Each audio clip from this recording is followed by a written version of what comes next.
तू प्यारे हो जन्म जन्म के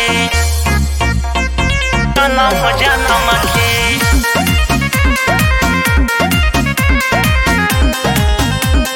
जन्म जन्म के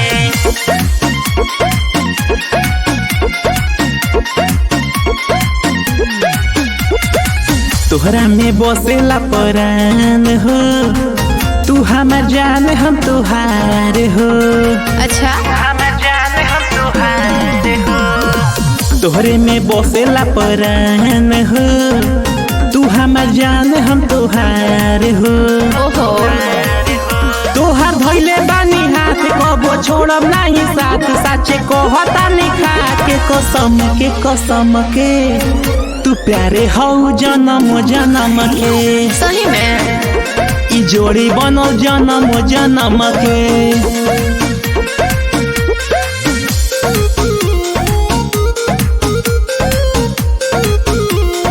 जन्म जन्म के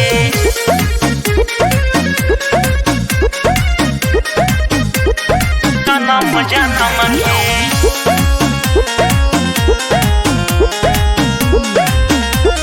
दिलावा के मालकिन तो तू ही हऊ हमर जान हो।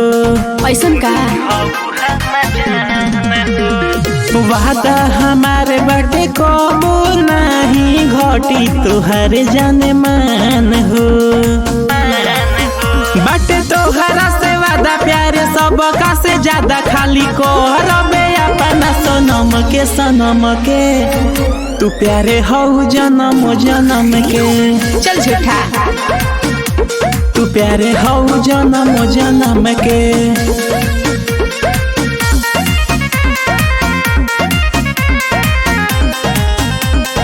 जन्म जन्म के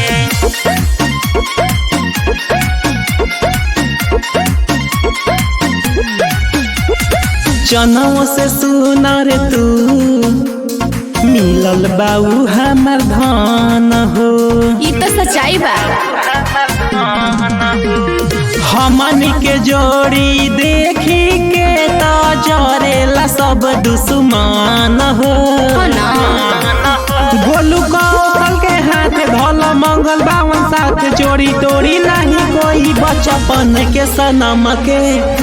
तू प्यारे हो जन्म जन्म के। चाचा ई नाता जुड़ल जन्म जन्म के। चल ठीक बा।